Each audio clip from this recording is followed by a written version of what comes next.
That was switching with the final crossing flashers installed and all cleaned up. So I've got the 6 sensors embedded into the ties, the smaller sensors. I just weathered the ballast around them. So pretty discreet. It's my shadow.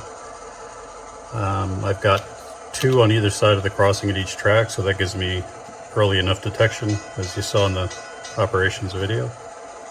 The Tomar signals I think look great. And just to show you the final wiring, I cleaned up the rat's nest as best I could. There is the bell module, bioscaled engineering, the Circuitron DT4 detector, and the FL2 flasher. And I've labeled each of the pots, which I dial to adjust the sensitivity of the sensors for each of the 3 tracks.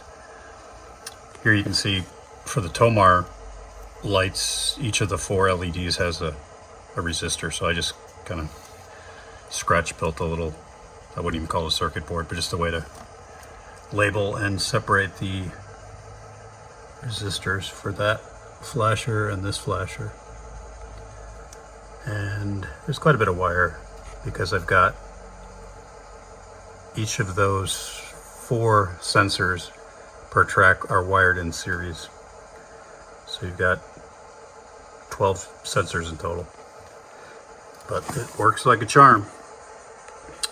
One suggestion or tip is, like, got one of these dollar store battery operated LED switch lights and just Velcroed it up there, because I only need that light if I need to see if I'm adjusting the sensitivity or if I'm doing any soldering, and then flip it off and boom.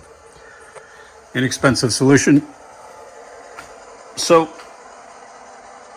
we're on to the next project. Hope you enjoyed it. Please like and subscribe.